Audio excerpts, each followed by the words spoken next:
August 1879, Wyoming Territory.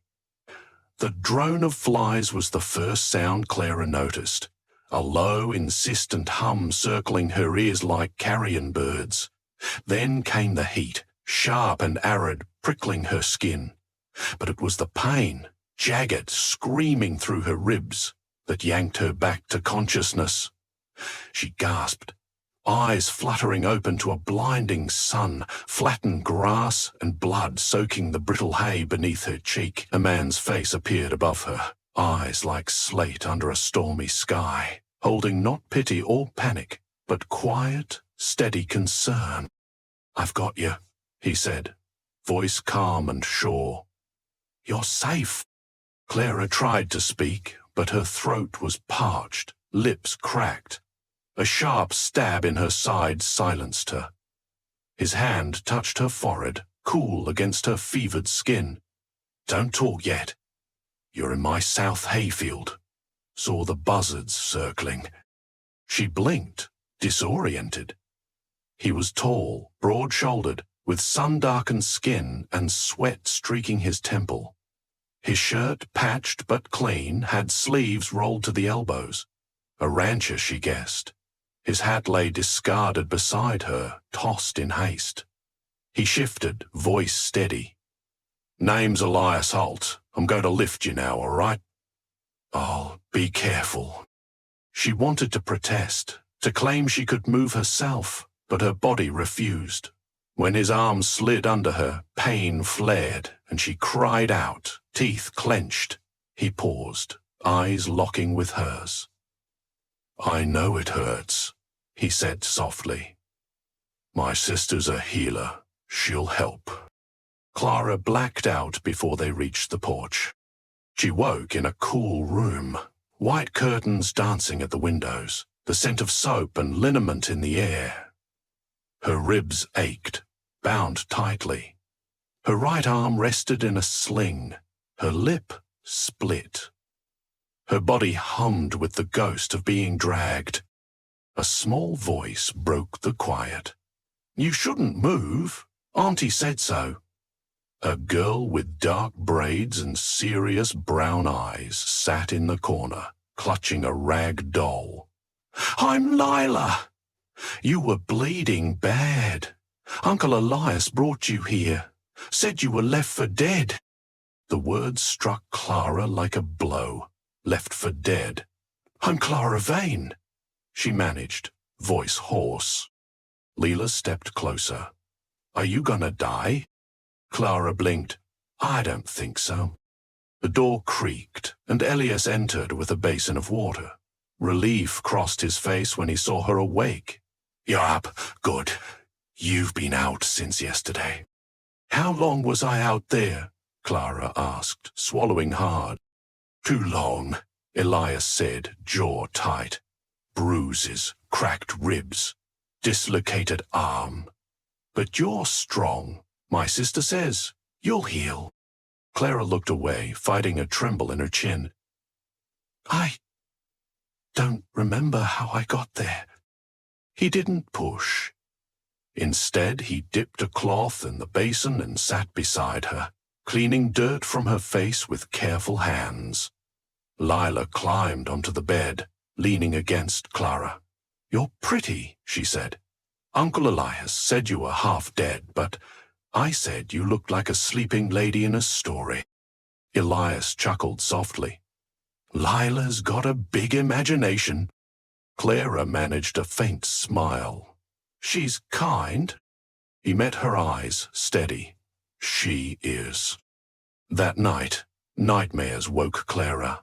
Flashes of hands grabbing, voices shouting, a wagon wheel splintering, then silence, then pain. She sat up, gasping. Elias was already there, rising from a chair by the window. "I'm here," he said. "You're safe." "I remember," she whispered. "I was heading west. Paid a man to drive me to Rawlins. He said he knew the trails, but he lied. Tried to. Take what he wanted. I fought. He beat me and left me. Elias's face darkened, hands clenching once, then easing. "I'm sorry," he said, "but he didn't win." "No," Clara said, voice firm. "He didn't." Days turned to a week. Clara healed slowly. Elias's sister Nora changed her bandages and helped her walk. Leela trailed her, asking questions, weaving daisies into her hair. Elias kept his distance during the day, mending fences or hauling hay, but each evening he brought something. Warm bread, a quilt, a book from town. One night, Clara sat on the porch, staring at the stars. Elias joined her, silent at first. "You're quiet tonight," he said. "Thinking," she replied. "I was supposed to start over in California. Lost everything back in Illinois. Father died. Brother drank away the house. I thought I'd find a life that was mine." "You still can," Elias said. She looked at him. "You don't know me." "I know you're tough," he said. "Stubborn. You made Lila laugh so hard she snorted today." Clara laughed, surprised. He smiled, voice softening. "When I found you in that field, I thought you were gone. Then your eyes opened, and something in me shifted. You saved me," she whispered. "You saved yourself," he said. "I just brought you home." By the third week, Clara could walk the barn's length. She helped Nora cook, braided Lila's hair each morning. One afternoon she stood at the fence line, watching the sun spill over the hills. Elias rode in from the west pasture, dust trailing behind him. He dismounted, approaching her. "You're up early," he said. "Wanted to see the sunrise." He stood beside her, arms crossed. "I've been thinking," he said. "This land's lonely sometimes, but it's honest. There's room here, Clara, for more than just me and Lila."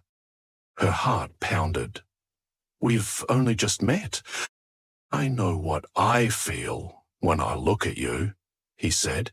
"You belong here." "I feel it too," she admitted. He leaned down, kissing her, slow, warm, like spring after a bitter winter. Leela squealed from the porch. "Told you she was a story lady." Idris laughed against Clara's lips, and she knew, deep in her bones, she'd found her place. Clara leaned against the smokehouse doorway, sleeves rolled up, a streak of flour on her arm. The summer heat had softened, and the scent of cured meat lingered. Lila's laughter echoed from behind the barn, and the steady thunk of Elias's spade carried from the pasture. Nora crossed the yard, holding dried sage and yarrow. "For your shoulder if it stiffens," Nora said. "Steep them strong." Clara took the bundle with her good hand. "Thank you. I'm settling in, I think." Nora's sharp eyes softened. "You've been through hell. Don't rush what's next." "I'm not," Clara said, "but I'm not running from it either." Nora nodded and moved to the drying racks. Clara walked toward the west fence, where Elias knelt, setting posts in the dry earth, a coil of wire nearby. She stopped, close enough to be heard. "You always work this hard?" she asked. He sat back, wiping his brow. "Only when the fences won't hold, and the ground's right." "Camille, his shoulder. I'm not built for idling." He stood, dust swirling. "All right. Hold the post steady." She raced it as he packed the dirt. The sun warmed her back, her hand ached, but she held firm. "Ever built a fence?" he asked. "No, but I've mended seams that shouldn't have held. Seems close enough." He smiled, not with his lips, but in his eyes. "You've got a steadier hand than most men I've hired." They worked until the fence stretched another 40 feet. Pausing, Elias poured water from his flask into her palm. "You care for things like they matter?" she said, rinsing dirt away. "They do," he replied. She watched him. "You lost someone, didn't you?" He paused, then said, "My brother. We ran this place together. Fever took him 2 winters back. I'm sorry." He nodded. "He left me Leela and this land, a place to stay." Ella stood on the ridge, gazing at the rolling hills. "You've kept your word," she said, her voice soft but steady. Jace turned to her, his eyes catching the fading light. "I've tried," he murmured. Something unspoken passed between them. Not a spark, but a quiet understanding, like 2 paths converging in the dusk. That night, Jace didn't take his usual spot by the window. Instead, he sat beside Calla on the porch steps, a blanket shared across their shoulders. The moon glowed low, tinged with amber. "Ever thought of heading further west?" he asked. Calla tilted her head. "I used to. Not anymore." He glanced at her. "What changed?" She smiled faintly. "I found a place that doesn't make me want to run." Jace was quiet for a moment, then said, "My house isn't much, but it's mine. Could be yours too if you wanted." She studied his face, the way his eyes held steady. "I've never been someone's choice," she said. "You are now." She leaned into him, her head resting on his shoulder. He pressed a gentle kiss to her temple, unhurried, certain. From the loft above, Leela's voice piped up. "Are you kissing her again?" Jace chuckled. "Go to sleep, Leela." "I'm trying," she called back, "but you're whispering feelings out here." Calla's laugh came freely. "Unburdened."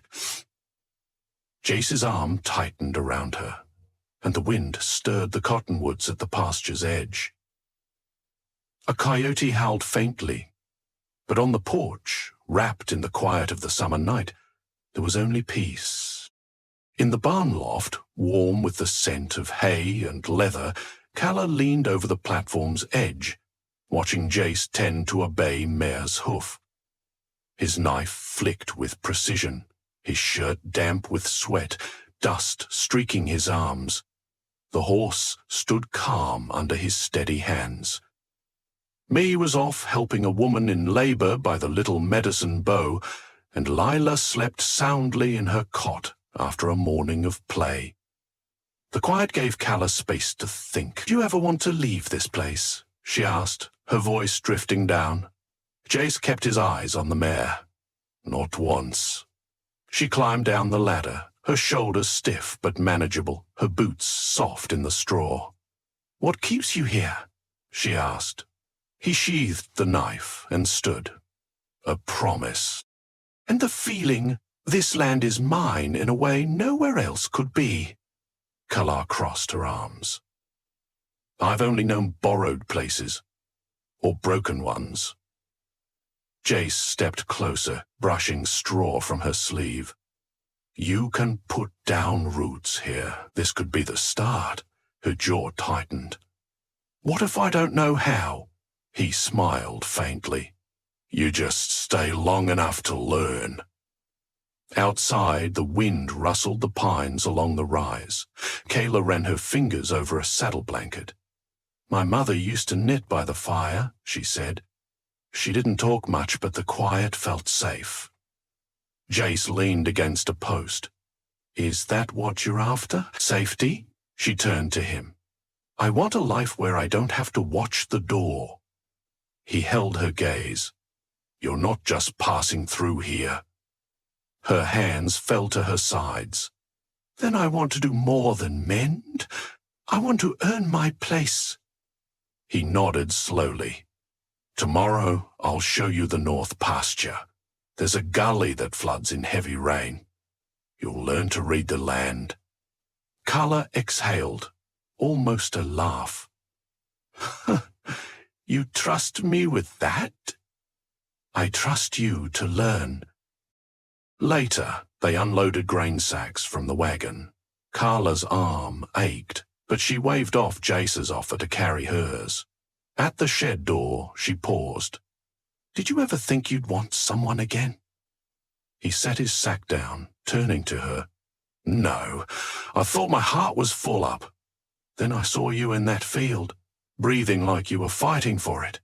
She held his gaze. "And now?"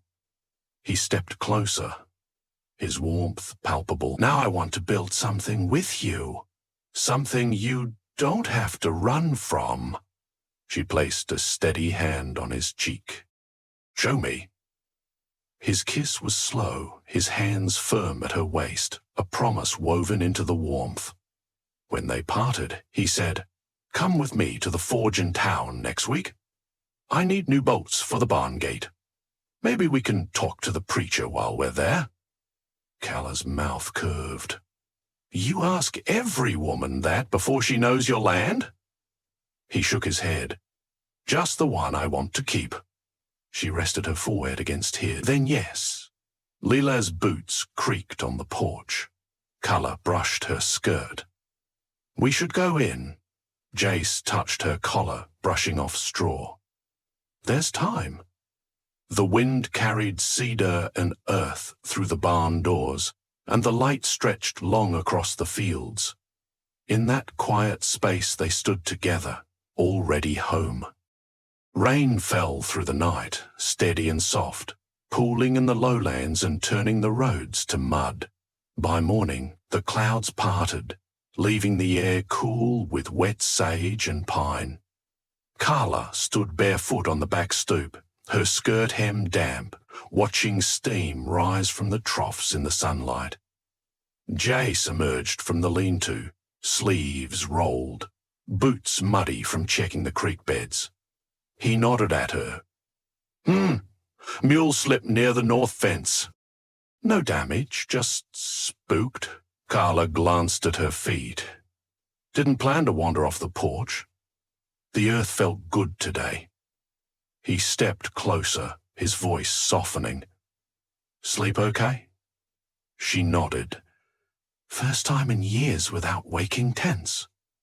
They stood in silence until he handed her a sack. "Found these in the shed. My sister's old riding boots. I'd need some padding, but they're solid." Carla felt the leather inside. "I can fix the stitching if it's worn." "Figured you could." She turned toward the kitchen, but paused. "Lila asked me last night if I'd be here when the snow comes." Jace met her eyes. "What'd you say?" "I said yes, if you'd have me." He stepped forward, voice low. "I'd have you 100 winters over." The stove ticked gently as the warmth settled into the room. Carla set the sack on the table and pulled out a pair of boots, their leather worn smooth at the edges but still holding their shape.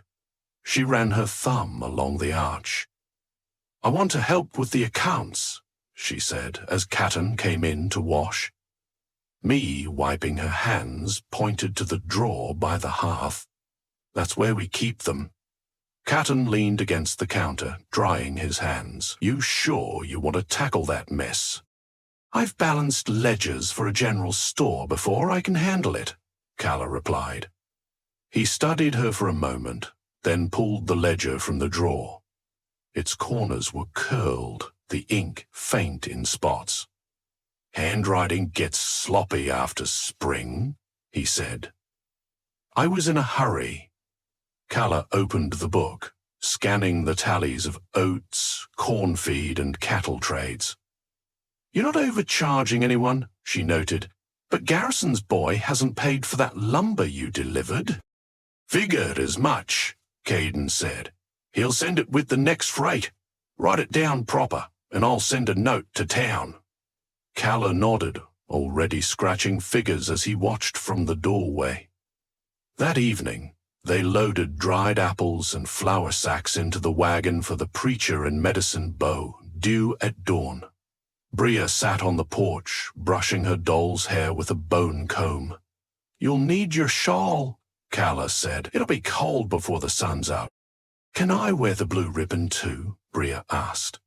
Kayla glanced at Caton, who gave a slight nod. "Only if you don't drop it in the creek again," she said.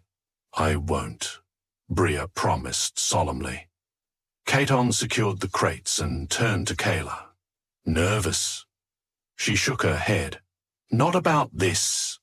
He tilted his head. "Then what?" "I've never belonged to something with a name," she said. "Not like this."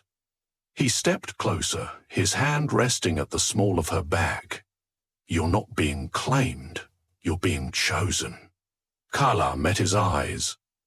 "It feels like something I can stand in." He kissed her then, under the eaves where the kitchen's lantern lights spilled warm across the yard. A moment that felt worn in, already theirs. In the morning, they'd ride to town, dust on their boots, a paper tucked in Caton's pocket. But tonight, the porch creaked under their weight, the sky a mix of ash and honey, their hands finding each other without effort. The wagon rolled slowly along the rutted road east of Medicine Bow, the sky pale and the hills swept by a steady wind. Calla held Bria close on the bench while Caton guided the reins, eyes on the ridgeline. Dust trailed from the wheels, but the air carried wild mint and damp earth. Bria tugged her cuff. "Will the preacher say Latin?" "No Latin," Caton said, "just plain words." "I thought weddings were fancy," Bria said. Calla smiled. "Sometimes.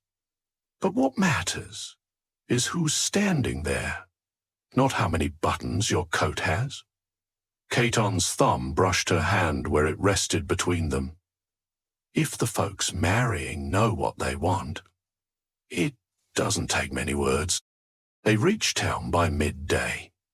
The preacher's house, just past the grain store, had a faded green door and hens pecking in the side yard.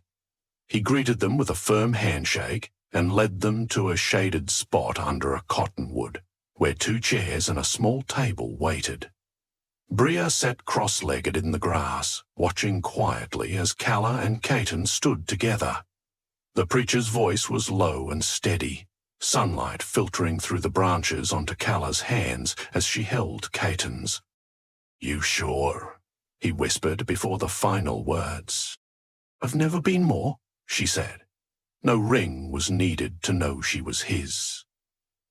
The silence after their vows held its own promise, one that didn't need ceremony to feel true. When the preacher stepped back, Calla touched Caton's collar and kissed him, light but certain. Bria clapped twice, then ran to them. "Do we get pie now?" He laughed, and the preacher tipped his hat. "If that's not a blessing, I don't know what is." They walked through town, stopping at the bakery for a blackberry tart and molasses candies. Caton paid without hesitation, his hand steady at Calla's back. The shopkeeper, her fingers stained with ink, studied Calla. "Heard you came in rough. You look better now." "I am," Calla said, holding the parcel steady. Outside, the sun had softened. They rode home slowly, the road quiet until the ranch came into view. Calla's breath caught. Not at its size, but because it felt like hers now. That evening, Mee returned from the river homestead as the sun dipped low. She found them on the porch, Bria wrapped in a quilt, Caton sharpening a draw knife, Calla leaning against his knee. Mee leaned on a post. "You went and did it, then?" "We did," Caton said, not looking up. His eyes flicked to Calla. "You look like you know where you're going." "I do," Calla said. "And who I'm going with." Me nodded once and turned for the kitchen. Stew's on the stove, clean linens in the attic if you want them. Calla glanced at Caton. She doesn't miss much, does she? That's why this place holds together, he said. The next morning, Carla rose early, the sky silver at the edges. She pulled on the boots Mai had found and stepped into the wet grass. Caton was at the corral, horses moving lazily beside him. She joined him, falling into step without words. They rode to the far hills, checking the fence where it met the rocky bluff. Carla dismounted, tested the wire, and nodded. "You're getting quick," Curtin said. "Good teacher," she replied. He took her hand, their fingers lacing easily. "You're not what I expect," he said, "but you're everything I needed." She turned to him. "Then we're even." The wind moved softly through the grass, the world wide but not empty. His kiss was deep, steady, and she leaned into it like it was already familiar. That winter, they built a second chicken coop. Calla helped re-roof the barn, and Caton showed her how to track cattle in the snow. Bria learned to read from a book Calla bought at the mercantile. Me took her east for a week to visit a cousin, leaving the homestead to them. There were tough days, flooded troughs, a frost that killed the carrots. But they carried it together. Calla no longer startled in her sleep. Caton stopped leaving his brother's saddle untouched in the barn. They didn't speak of the past, not because they couldn't, but because it no longer held them. In spring, they planted lilacs along the porch fence. By the time they bloomed, Bria was calling Calla Ma without prompting. The land still demanded much. The wind still cut through the hills. But Calla never doubted she belonged. With Caton's steady hands, Bria's quiet laughter, and the sun rising over the ridge, she knew this was home for good.